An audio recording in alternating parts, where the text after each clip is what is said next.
sagalee waaqayyoo dubbatamna kuma si wajjin dhaabbatee harka tumurra tokkichi sagalee waaqayyoo si dubbatamna rakkina keerratti furmaata fida. Namtolchee kun baay'ee nu rakkisa. Yesuus jira. Mee Yesuus jira jedha. Yesuus jira. Koottaa warri gabaartanis koottaa dubbadhaa Yesuus jira jedha. Yesuus jira. Tokkichi sagalee waaqayyoo rakkisaa keerratti dhumnaan furmaatatu argama. Tokkichi sagalee waaqayyoo rakkisaa keerratti dhumnaan awwaala keetu banama. Tokkichi sagalee waaqayyoo rakkina keerratti dhumnaan doonta sinje. Yesuus nama wajjin jira jedha. Yesuus nama wajjin jira. Jabaan harka kee kenama waa bootti batee dha unkootti waaqayyo nama wajjin jira jedha. Waaqayyo nama wajjin jira. Harka jaba harka dadhabaa kana harki cimaan harki du'aa kaasu harki waaqayyoo si faaqa qaba. Hallelujah. Amen. Oba kan mati dubbata maka teknolojiin kun babal'atee na sagaleen nu korrisuu qabde malee.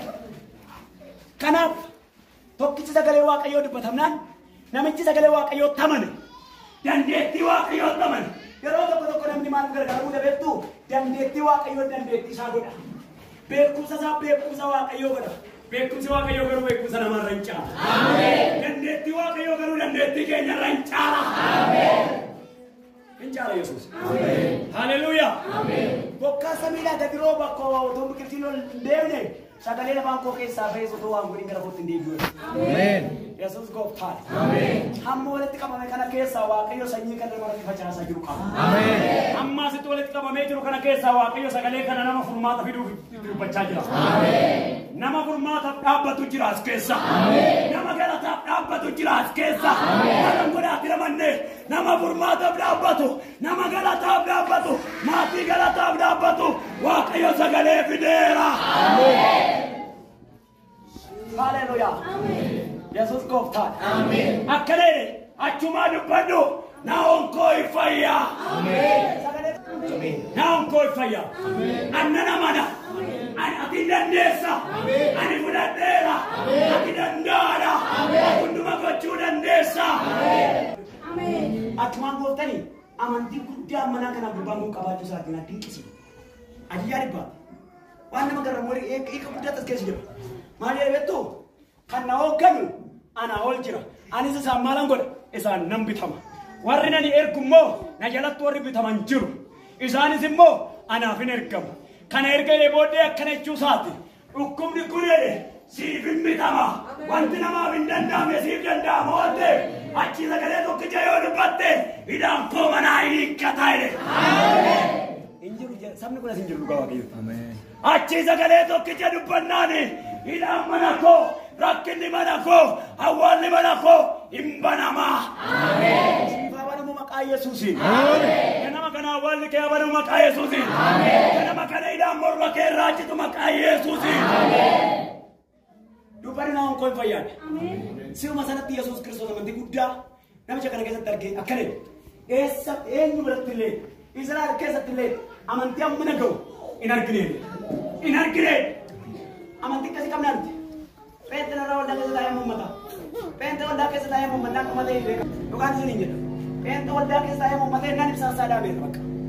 Dan ibsa sadame. Kana makana ibsa tijala adame.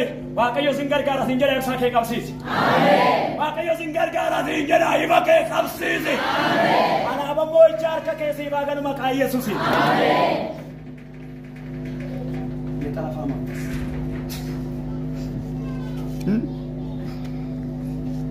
Naon koi faya dubbade sagale rumaini hachi dubbade nao samana ojjeta samana ergama samana inikam amen udu panati mana keche dufte utuwata si sagale kana daga jirtu utuwata si dubbi kana daga jirtu maqaa gooftaa Yesuus Kiristoos furmaata argatee si haa amen maqaa gooftaa Yesuus Kiristoos furmaata argatee si haa amen awwaala dabana tiriiste dufte Rukun satana disireta tiga terufte maka Yesusin kawati mana gara kesa bate kata mana keton sete maka gofta Yesusin kaesia eko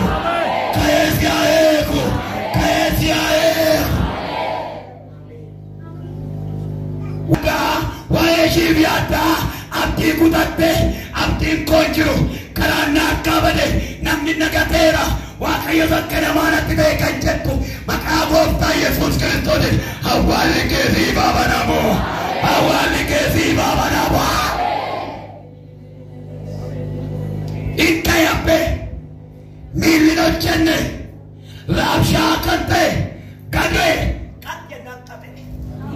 tarkaanfachuu jalqaba. Maqaa gooftaa koo Yesuus Kiristoos miilli deemsa dhaabee tarkaanfachuu haa jalqaba. Miilli deemsa dhaabee tarkaanfachuu haa jalqabu. Miilli qabame gadaa gaddeebamu. Abjuun qabame gadaa gaddeebamu.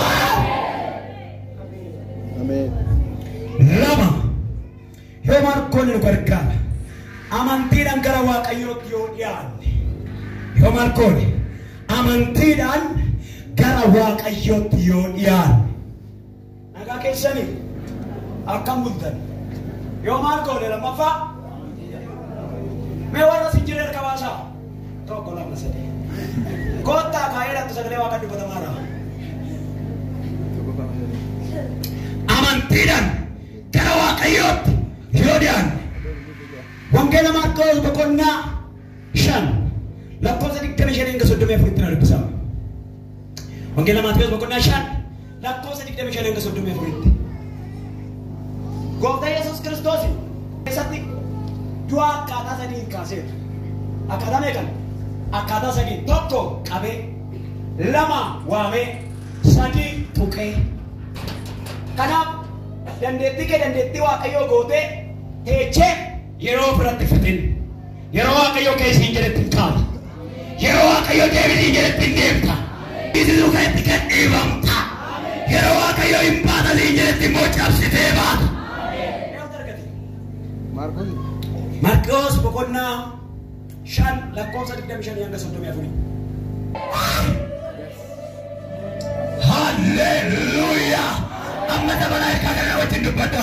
Yaa seexanaadha. Yaa baasobaadha. Ati jettee otoo hin taaneedha. Akka Waaqayyo jedhee taa'eedha. Mana keerra duuti darbeera.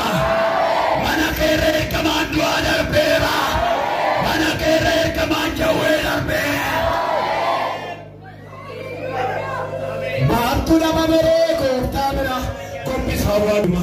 Harka Waaqayyoo siifin kallatu qooda keenyulle qooda keenyulle fudhatu qooda kee dagaabi fudhatu qooda keenyulle fudhatu qooda kee tonqola fudhatu akka Waaqayyo jedhe siitaa barana akka Waaqayyo jedhe taa barana hafuura Waaqayyo takkasinaa jira barana namoonni abjuu qaban hin danda'amanidha barana namoonni abjuu qaban hin danda'amanidha.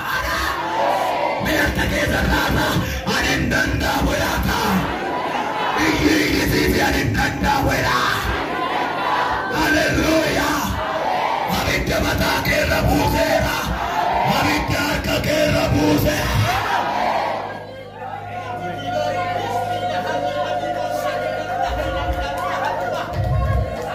Petrate humna baisona ke sabe jenani romanuf ko Parsiisatti namni baay'een kalee funyaanna qabateetti kuuna tuba namni darbeetti amma rakkinni koo hin jiru amma rakkinaan koo hin jiru amma qaaliin koo hin jiru amma sodaan koo hin jiru. Ilamantaa harka keenya bira keerra kaani jiru yaayyaati sodaachisaan koo hin jiru yaayyaati. Maka Yesus isirratti harawat. Amen. Kiyyoo du'a utuma kaanu hinduu ta'anii du'ootoo sirratti dhaggeeffatanu Waaqayyo dunkaana galataa mana kee dhaaba barana. Galataa mana kee dhaaba barana. Mana kee chite otoo siin jedhanu ilaa mana kee ol dhaabbatee galataan dhaaba torgu barana. Hallelujah. Mesru hallelujah. Hallelujah. Kamari akkana mo'aa bichite hallelujah diga. Hallelujah mana kee diyaa nagaa barana.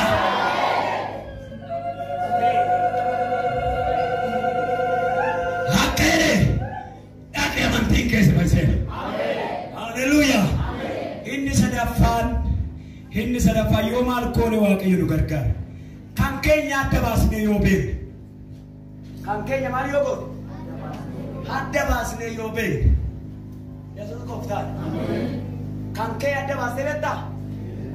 Kan kee. Yesuus gooftaan. Akkana namni maddii jiru harkaan qaba suuta jedhaa yoo wal lolta irra hin ramtu. Yoo kan kedde baastee beekte Waaqayyo ganama kana himma si gargaara. Namni waliin oole gurbaanii wasanatti. Yoo kan kedde baastee beekte Waaqayyo ganama kana si gargaara. Eewu gargaara Waaqayyo. Siifata maqaa Yesuus. Eenyu mariitti laannafee mootota isa duraa boqonnaa 3 lakkoofsa 16 akka daddafee jechuudha. Mootota isa duraa boqonnaa 3 lakkoofsa 16 Ina rifati suute. Dhagge waan dinqii waa jedhama tokko argina akkatti dhaggeeffadhaa. Gaaf tokko dubartoonni ejjitoonni lama gara Solomoon mootichaatti dhufanii dhaggeeffadhaa. Dubartoonni akkamiin dubartoonni ejjitoonni lama mana tokkotti kan galan ejjummaan jiraatu mana tokko keessa durba lama gara mooticha Solomoon dhufanii fuula isaa dura hin dhaabbatan. Fuula mooticha Solomoon dura dhaabbatan. Isaan lamaan keessa ishiin tokko mootichaan yaa gooftaa koo anii fi dubartiin kun mana tokko keessa wajjin hin jiraannan utuma walii wajjin jirru utuma anii fi ishiin mana kana keessa wajjin hin jirru ani mucaa dhiiraa danda'e mucaan koo dhalatee gaafa guyyaa sadaffaa immoo dubartiin kunis ilma deesse manicha keessa nuyi lamaan malee namni kan biraa hin jiru. Laala dubbii qo'achuutti achumatti raafetti laala yoo na shawwadallee jette anaaf ishii malee mana kana keessa kan biraa hin jiru. Dubartiin kun maal akka dhiifatte kubakasi aniif dubartiin kuni mana kana keessa wajjin hin jirraatti isaan lamaanuu ejjitoota abbaa manaa qaban alalummaatti jiraatu garuu ette dubartiin kuni gara fuuldura dhaabbatte isaan lachuu dhaqee dhaabbataniiru maaltu ta'e itti fuullee dubartiin kun hirriiba keessa mucaa ishii irra waan ciifte maal keessa mee dubbadhaa gara Waaqayyoo maal keessa